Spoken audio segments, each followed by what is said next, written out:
When was the last time you were bored? We asked a class of 9th grade English students. The results probably won't surprise you. Nearly 90% of students said that they were bored in the last week, 70% of which said that they were bored in the last day. Almost all students said that they try to avoid boredom. If most people try to avoid boredom, how can it be good?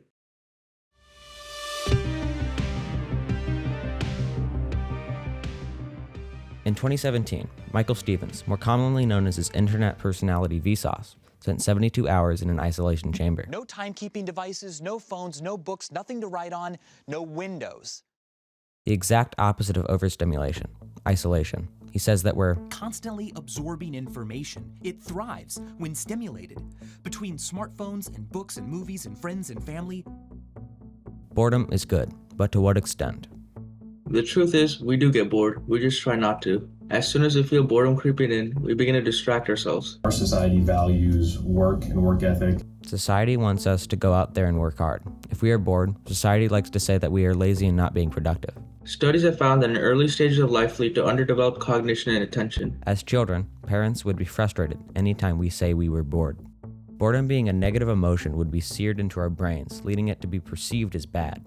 Not only that, but our generation is getting overloaded with information and sounds all around us, causing us to have expectations of getting overloaded at all times. We are constantly stimulated and have the expectations of living in a society that values external things, possessions, phones, money, objects, food, whatever, and those things all make life more complicated. That expectation creates situations where people don't appreciate simple things like sitting outside and watching the birds fly. This complication makes it hard for us to enjoy life as it is when we have the free time to enjoy it.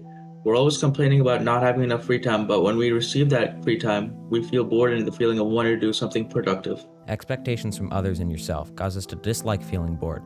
Despising boredom can lead people to the brink of insanity. The bad of boredom, if it happens for prolonged periods of time.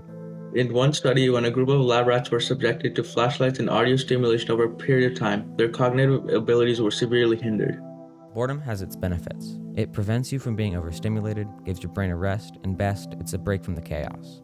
But like everything else, it is good in mediation. Stimulation, not overstimulation, leads to neurogenesis, brain growth.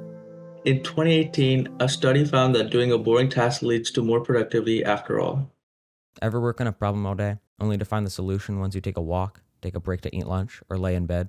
It's not in your head. Bored participants are more creative than the ones who are stimulated. People who are bored are more likely to be creative due to them not having anything to do. When people are bored, they feel uneasiness from them thinking that they're not being productive. This feeling causes many to want to start new projects and crafts, which helps them with creativity.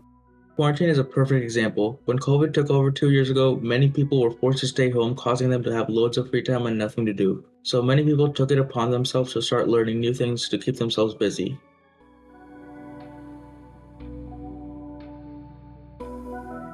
Boredom is good in mediation. But for prolonged periods of time, boredom can become damaging. In the same sense, overstimulation, never being able to take a break and clear the mind, can set things up to go poorly later. Boredom pushes society towards progress. Without our hate of being unproductive, we would not be able to have any of the technological advancements that have been made. Before progress, the human race had to survive as cavemen. Their instincts had to tell them that doing nothing wrong would not keep the human race alive. If we never take a break, we would never be able to realize our motivation to do better. But we should also recognize that sometimes we need some time in the day to just sit around and do nothing. Stepping back and recognizing that even simple things like sitting in a room with somebody that you like or care about or as a friend, like that can be extremely engaging and entertaining in a way that is different than a screen or a game or an app. The next time you feel bored, for most of you sometime today, cherish it. Our species may not exist without it.